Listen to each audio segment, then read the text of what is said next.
बड़ी खौफनाक सूरत हाल पैदा हो गई है। अब तक की इतला के मुताबिक बलूचिस्तान में 10 से 12 मुख्तलिफ इलाकों के अंदर, अलग अलग शहरों के अंदर आज के दिन में दहशतगर्दी के बड़े हमले हुए हैं और हर तरफ दंदनाते हुए दहशतगर्द बहुत बड़ी तादाद में आए हैं। ये कलादम BLA है जिन्होंने अटैक किया है और अटैक हुआ मच में, पसनी में, गवादर में, खारान में, नौशकी में, मस्तूंग में और कोयटा में। ये वो बड़े शहर हैं जिनके ऊपर अटैक किया गया। दीगर बहुत सारे इलाकों में अटैक किए गए हैं। ये हमले अपनी नौयत के अजीबोगरीब हमले थे। यानी ऐसा लगा कि दहशतगर्द निकले और उन्होंने अलग अलग शहरों पे एक ही वक्त में धावा बोल दिया। ये कलदम BLA है जिसने ये हमला किया। पाकिस्तान की सिक्योरिटी फोर्सेस ने इन्हें फितनतुल हिंदुस्तान का नाम दे रखा है और बड़े खौफनाक मनाजिर थे। ये लोग शहरों में दंदना रहे थे। इन्होंने बैंकों के ऊपर हमला किया, सरकारी इमलाक के ऊपर हमला किया, बहुत कुछ है। अख्तर मेंगल साहब ने इसके ऊपर एक ट्वीट किया। उन्होंने कहा the situation in Balochistan right now is extremely concerning and has turned the area into a no entry zone. Balochistan में सूरत हाल बहुत खौफनाक हो चुकी है और ये नो एंट्री जोन बन चुका है। Media houses are all silent. तमाम जितने भी मीडिया हाउसेज हैं वो बिल्कुल खामोश हैं। I have never in my life seen the situation this alarming. मैंने अपनी जिंदगी में कभी इस लेवल तक सूरत हाल खराब नहीं देखी बलूचिस्तान में। क्या हमें इंटीरियर मिनिस्टर ये बता सकता है कि वो SHO कहाँ है? ये उन्होंने तंजन कहा आखिर में, क्योंकि वजीर दाखिला मोहसिन नकवी ने कहा था कि ये दहशतगर्द एक SHO की मार है। लेकिन उसके बाद जो मनाजिर आज हमने देखे, ये बहुत बड़ा इंटेलिजेंस फेलियर है। यानी पाकिस्तान की इंटेलिजेंस एजेंसियां मुकम्मल तौर पे नाकाम रही ये बात पता करने में कि बलूचिस्तान में इतने बड़े पैमाने पर और इतने सारे इलाके में एक साथ हमले होने जा रहे हैं। ये छोटी बात नहीं है, ये बहुत बड़ी बात है। कोयटा में जो बताया गया मुख्तलिफ सहाफियों की जानिब से और मकामी लोगों की जानिब से, ये सुबह 6 बजे के करीब हमलों का आगाज हुआ और ये कोयटा बलूचिस्तान का कैपिटल है। दहशतगर्दों ने सरियाब रोड और हजारगंजी से लेकर रेड जोन के करीब ईदी चौक के इलाकों में जगह जगह हमले किए, बल्कि इन्होंने धमाके से बैंक को उड़ा दिया, बैंकों को लूटा भी गया और ईदी चौक पर एक जोरदार धमाका भी हुआ जिसकी नौयत का अभी तक तायुन नहीं हो सका। अभी खबरें आ रही हैं कि नुकसान कितना हुआ। फिर मस्तूंग में पुलिस हुकाम के मुताबिक मस्तूंग जेल पर होने वाले हमले के दौरान 27 कैदी भी जेल से फरार होने में कामयाब हो गए। ये इब्तदाई इतलात है। नौशकी में डिप्टी कमिश्नर के घर पर हमला करके उन्हें यरगमाल बना लिया गया और इसकी कुछ मुबैना तौर पर वीडियोज भी गर्दिश कर रही हैं कि जो डिप्टी कमिश्नर है उसको यरगमाल बना लिया गया। ये तो सूरत हाल बन गई वहां पे। खारान में मकामी पुलिस एहलकार के मुताबिक खारान में मलाजई कौमी इत्तेहाद के चेयरमैन मीर शाहिद गुल मलाजई के घर पर होने वाले हमले में शाहिद गुल समेत 7 अफराद जान की बाजी हार गए। पुलिस के मुताबिक उनके घर और गाड़ी को भी नजर आतिश कर दिया गया। गवादर में सिक्योरिटी जराये ने हमले की तस्दीक की है, जहां खुशदार से ताल्लुक रखने वाले खानदान के 11 अफराद को हलाक कर दिया गया। इनमें 3 खवातीन और 3 बच्चे शामिल हैं। ये मैं BBC से पढ़ के आपको सुना रहा हूं तो इसलिए लफ्ज हलाक आ जाता है, आप इसको शहीद ही समझें क्योंकि हम इसके लिए लफ्ज शहीद इस्तेमाल करते हैं। पसनी, बलूचिस्तान के जिला पसनी में एक खातून खुदकुश हमला आवर की जानिब से मैरीटाइम सिक्योरिटी एजेंसी के दफ्तर पर हमले की भी इतला मौसूल हुई। ताम हुकाम ने यहां होने वाले नुकसानात की तफसीलात फराहम नहीं की। जिला मच में पुलिस एहलकार और मकामी सहाफी के मुताबिक लोगों के घरों से ना निकलने की हिदायत की गई और इस हवाले से मसाजिद में ऐलानात भी किए गए और दीगर जगह जहां पे ये अटैक हुए। खौफनाक हमले, बहुत खौफनाक हमले और पाकिस्तान की इंटेलिजेंस एजेंसीज का मुकम्मल फेलियर है और ये एक मरतबा नहीं, लगातार हो रहा है। बलूचिस्तान में जब भी इस नौयत के हमले होते हैं पाकिस्तान की इंटेलिजेंस एजेंसीज मुकम्मल तौर पर नाकाम रहती हैं। इससे पहले जाफर एक्सप्रेस जैसा खौफनाक अटैक होता है और कोई उससे पहले नहीं जानता था कि पूरी की पूरी ट्रेन को यरगमाल बना लिया जाएगा और इतने बड़े पैमाने पर कत्लेआम होगा और इतना बड़ा ऑपरेशन करना पड़ेगा। उसके बाद मुख्तलिफ शहरों में इस नौयत के अटैक्स होना शुरू हो गए और अब लगभग 10-12 जगहों पर एक साथ इतने बड़े पैमाने पर हमले। और अख्तर मेंगल जो एक बड़े लीडर हैं बलूचिस्तान के, उनका यह कहना है कि इस नौयत के हमले उन्होंने इससे पहले नहीं देखे, बहुत बड़े पैमाने पर बदअमनी हो रही है। यानी बड़ी खौफनाक सिचुएशन है बलूचिस्तान में और ये पाकिस्तान की इंटेलिजेंस एजेंसियों का, मैं आपको बार बार कहूंगा कि एक मुकम्मल फेलियर है। इन्हें देखिए, इंटेलिजेंस एजेंसियां इसलिए नहीं होती हैं कि आपने बाद में लिख कर देना है कि क्या हुआ था। एजेंसियों का काम यह होता है कि कोई इंसिडेंट होने वाला है, हमारे पास उसकी पहले से इतला है। हमें पता है कहां पे तैयारी हो रही है, कहां पे प्लानिंग हो रही है, किस तरीके से ये दहशतगर्द आएंगे। तो सिक्योरिटी फोर्सेस पहले से जाल बिछाकर बैठे होते हैं।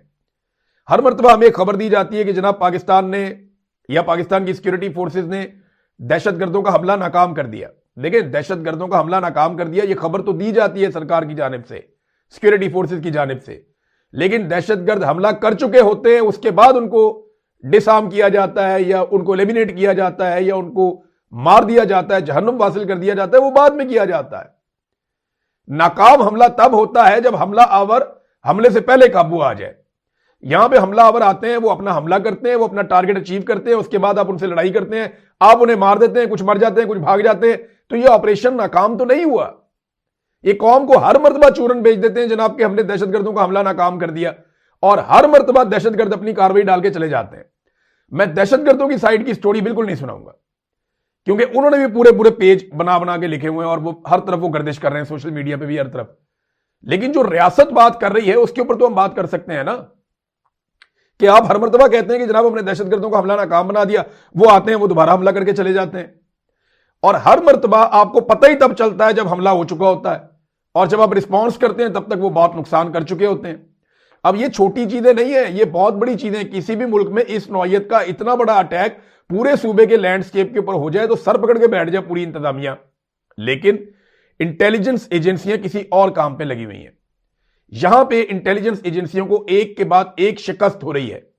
वो बिल्कुल कामयाब नहीं हो पा रहे कि बलूचिस्तान में किसी हमले को होने से पहले कैसे रोकना है, लेकिन उन्हें यह पता है कि किसी जलसे को कैसे रोकना है, उन्हें यह पता है किसी तहरीक को कैसे रोकना है, उन्हें यह पता है कि अडियाला जेल में मुलाकातों को कैसे रोकना है, उन्हें यह पता है कि एक शख्स को अस्पताल कैसे लेकर जाना है, उन्हें यह पता है कि फैमिली को कैसे चक्कर देना है, उन्हें यह पता है कि खवातीन को कैसे जेलों में रखना है, उन्हें यह पता है कि सहाफियों की आवाजें कैसे बंद करनी है, उन्हें यह पता है कि जजों को कैसे कंट्रोल करना है, उन्हें यह पता है कि आईनी तरामीम कैसे करवानी है, उन्हें यह पता है कि अपने लिए इस्तिस्ना कैसे लेना है, उन्हें यह पता है कि एक्सटेंशन कैसे मिलती है, उन्हें यह पता है कि पाकिस्तान में इक़्तिदार को अपने कंट्रोल में कैसे रखना है, उन्हें यह पता है कि बोर्ड ऑफ पीस में कैसे शामिल होना है, उन्हें यह पता है कि पाकिस्तानी डोनाल्ड ट्रंप को कैसे खुश रख सकते हैं, उन्हें यह पता है कि अर्जी कैसे लिखनी है कि हम अपनी फौज गजा भेजना चाहते हैं, और भेजने का मकसद क्या है, फलस्तीनियों को डिसआर्म करना और इसराइल की हिफाजत करना। ये सारी बातें इन्हें पता, और ऐसी 1000 बातें मैं आपको गिनवा सकता हूं। लेकिन यह नहीं पता कि बलूचिस्तान में दहशतगर्द आ रहे हैं, वो वहां पे अटैक कर देंगे। वो बाद में पता चलता है जनाब, जब भी अटैक हो जाता है सिक्योरिटी फोर्सेज आती हैं, वो दहशतगर्द अपना नुकसान कर देते हैं, उसके बाद सिक्योरिटी फोर्सेज दहशतगर्दों के साथ लड़ती हैं, दहशतगर्द भी नुकसान होता है, मारे जाते हैं, सिक्योरिटी फोर्सेज के लोग भी शहीद हो जाते हैं, और एंड में एक प्रेस रिलीज हमारे हाथ में थमा दी जाती है मीडिया के कि जनाब हमने दहशतगर्द ऑपरेशन नाकाम बना दिया, दहशतगर्दों का हमला नाकाम बना दिया। अब मैं एक सवाल करना चाहता हूं कि इतना बड़ा इंटेलिजेंस फेलियर, क्या इसके बाद डीजीआईएसआई को इस्तीफा नहीं देना चाहिए? यह दुनिया के किसी मुल्क में हुआ होता ना तो डीजीआईएसआई कम से कम फिक्स हो जाता है इसके अंदर, या उनकी जो मेन इंटेलिजेंस एजेंसी है। इसराइल में इतना बड़ा हमला हो जाए ना, अमेरिका में इस पैमाने पर इतने बड़े हमले हो जाएं, बर्तानिया में इतने बड़े हमले हो जाएं, इंडिया में इतने बड़े हमले हो जाएं, किसी भी मुल्क के अंदर, बांग्लादेश में हो जाएं, बल्कि यूरोप के किसी मुल्क के अंदर इतने बड़े हमले हो जाएं, आप मेरे से लिख कर ले लें कि वहां के इंटेलिजेंस इदारों के सरबराह इस्तीफे देकर चले जाएंगे, और उन्हें जाना पड़ेगा शाम से पहले पहले। यहां जनाब कोई जिम्मेदारी नहीं लेता, यहां पे एक अर्दली को फारिग नहीं किया जाता, अकाउंटेबिलिटी है ही नहीं। सारे एक ही काम पे लगे हुए, इमरान खान को तोड़ो, इमरान खान को मारो, इमरान खान को जलील करो, और उधर अवाम को पूछने वाला ही कोई नहीं है। लोग वीडियोज बना रहे हैं, दहशतगर्द दंदनाते फिर रहे हैं सड़कों के ऊपर। इंतहाई अफसोसनाक मनाजर मैंने देखे, और यह सारा कुछ क्यों हो रहा है? इन दहशतगर्दों की तादाद में लगातार इजाफा हो रहा है। मैंने यह बात बार बार की, और यह बात तमाम समझदार लोग बार बार कर रहे हैं कि बलूचिस्तान की सियासी और जमहूरी आवाजों को कुचलना बंद कर दें। हम बार बार यह कह रहे हैं कि बलूचिस्तान के अवाम के मैंडेट के ऊपर डाका ना डालें, बार बार ऐसा ना करें। हम बार बार कह रहे हैं कि वहां के नौजवानों की बात सुने, उनके गिले शिकवे दूर करें। वो आईन के दायरे के अंदर रहकर काम करना चाहते हैं, उनको मार्जिन दें, लेकिन ऐसा नहीं किया जा रहा। मारिंग बलोच को उठा के अंदर बंद कर दिया जी, इससे दहशतगर्दी खत्म हो जाएगी, लो जी हो गई।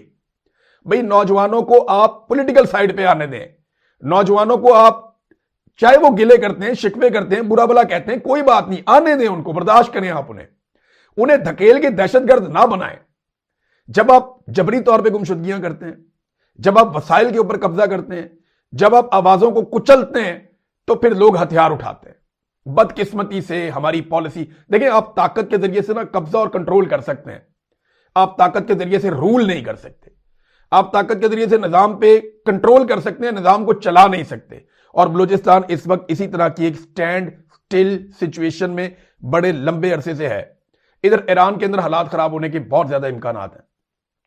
फर्ज करें अमेरिका और ईरान की कोई बहुत बड़ी लड़ाई हो जाती है और ईरान के अंदर हालात बहुत खराब हो जाते हैं, इसका सारा इंपैक्ट आपके बलूचिस्तान पे आएगा। आपको आइडिया भी नहीं है जिस लेवल का इंपैक्ट बलूचिस्तान के ऊपर आएगा। खैबर पख्तूनख्वा में हर दूसरे दिन यहां ऑपरेशन करना है, वहां ऑपरेशन करना है। कभी आपने सुना है डीजीआईएसपीआर से, या कभी आपने सुना है कि जनाब हम एक बड़ा ऑपरेशन बलूचिस्तान में करने जा रहे हैं? जरूरत ही नहीं है, क्योंकि सारा तो कंट्रोल है वहां पे। देखे ना, वहां सारी मादनियात किसके पास हैं? पाकिस्तान की एस्टेब्लिशमेंट के पास। स्मगलिंग के सारे रस्ते किसके पास है? पाकिस्तान की एस्टेब्लिशमेंट के पास। वहां पे बेशुमार हुकूमत में वजीर कौन होगा, ओहदा किसको मिलेगा, ट्रांसफर पोस्टिंग के मामला तो पाकिस्तान की आईएसआई वहां पे तय करती है। सारे इख्तियारात पाकिस्तान की मिलिट्री एस्टेब्लिशमेंट के पास हैं, वो तय करते हैं किसको कहां लगाना है, किसको कहां लगाना है। तो खुशी होना है इन्होंने बलूचिस्तान से। जब बैठते हैं बलूचिस्तान की तारीफ करते हैं, वहां के वजीर आला की तारीफ करते हैं। वो वजीर आला जो पहले बड़क मारता था, जोर से बोलता था, आज मैंने उसको रोते हुए देखा और मुझे बड़ी तकलीफ हुई मुझे सरफराज भुट्टी को रोते हुए देख के।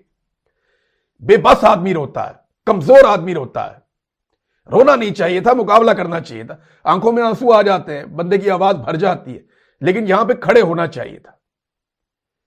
ऐसे लोगों को चुन चुन कर लाकर बैठा दिया है जिनका आवाम के साथ ताल्लुक ही नहीं है। सरदार अख्तर बैंगल से लेकर कासिम सूरी तक आ जाए आप, जितने भी लोग बलूचिस्तान के लोगों की आवाज है, लेकिन ना बलूचिस्तान के लोग अब नहीं सुनते उन लोगों की जिन्हें लाके एस्टेब्लिशमेंट मुसल्लत करती है।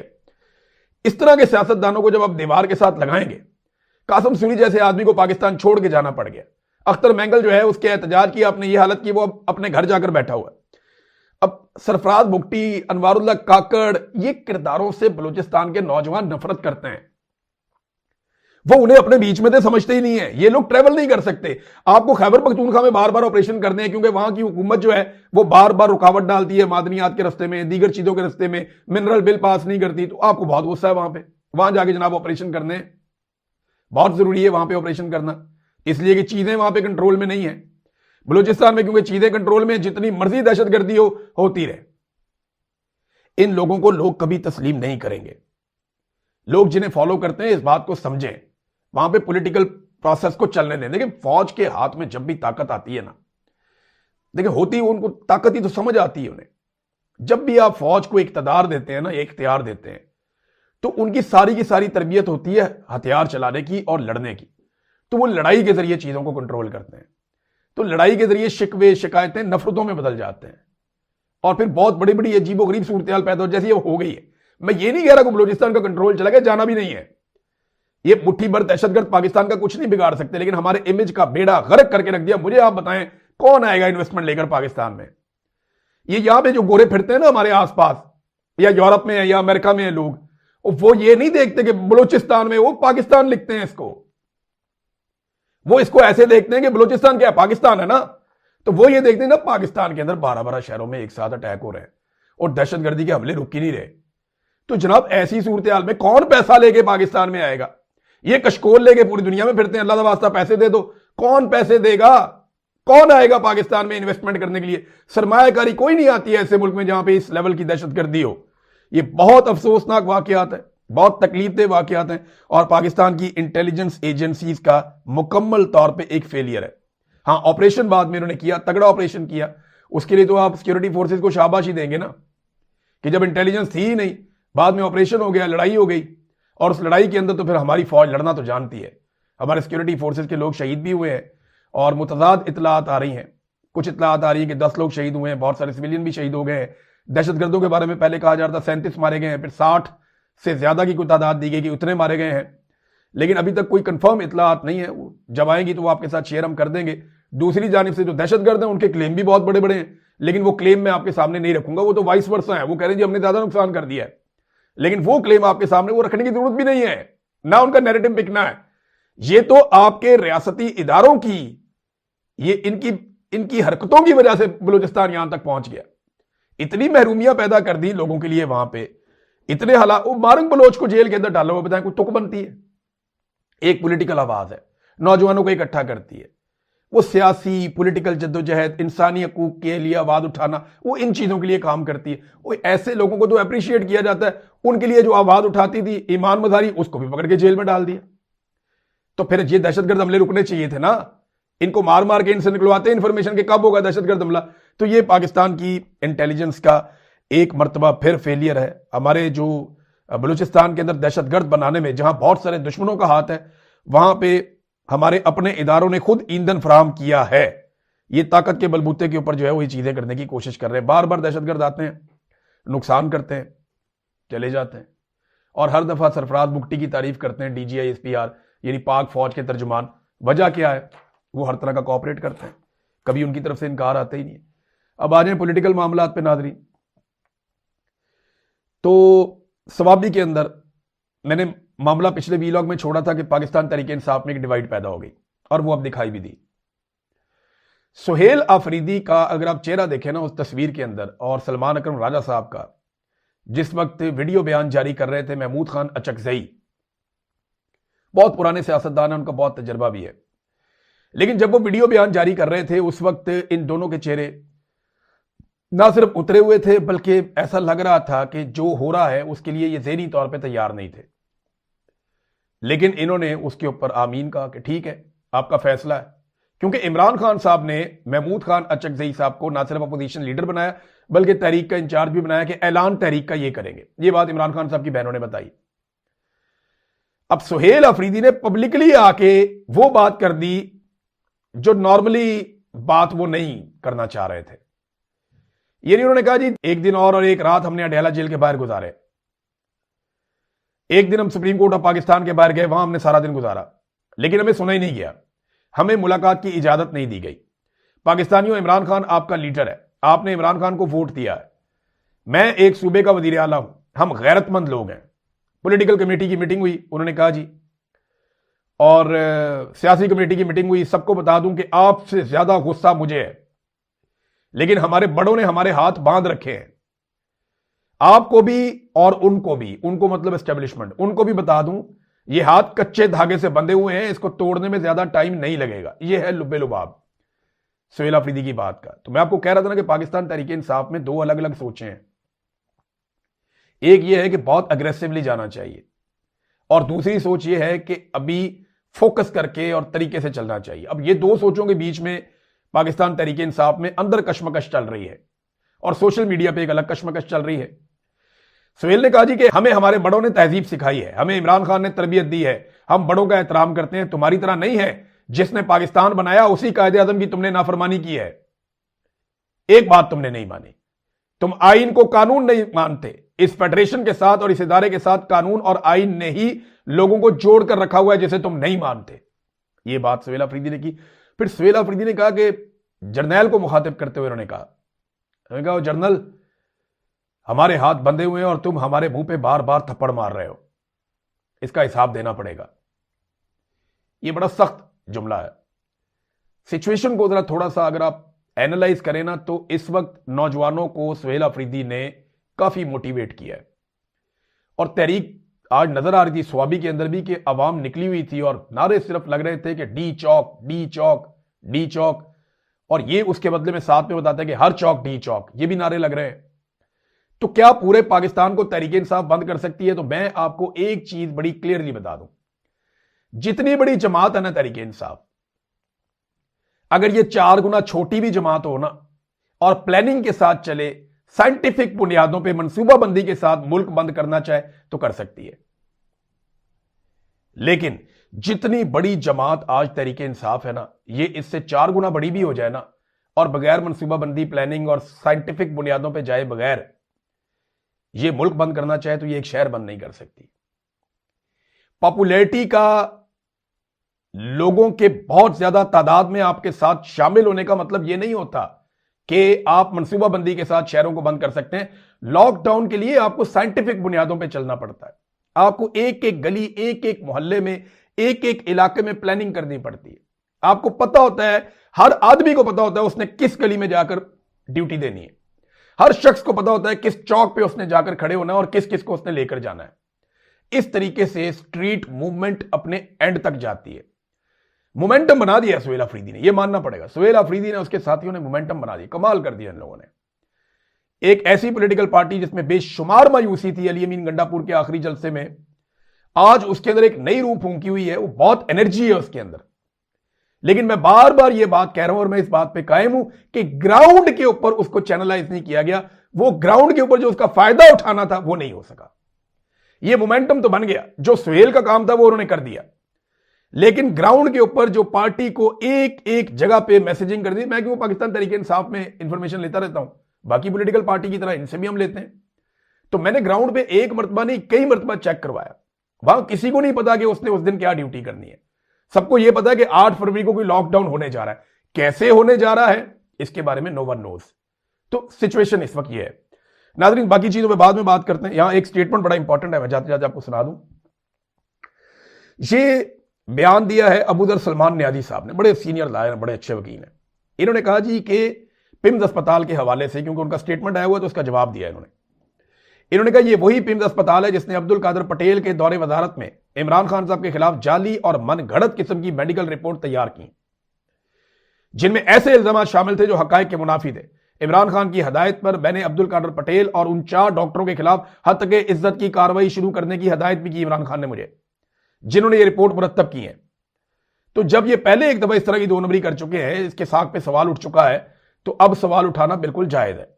लिहाजा एक आजाद और गैर जानिबदार मेडिकल बोर्ड तश्कील दिया जाना चाहिए जिसमें इमरान खान के नामजद करदा डॉक्टर भी शामिल हों, ताकि वो इनका मुआयना करके उनकी सेहत से मुताल्लिक काबिल एतमाद रिपोर्ट पेश करें।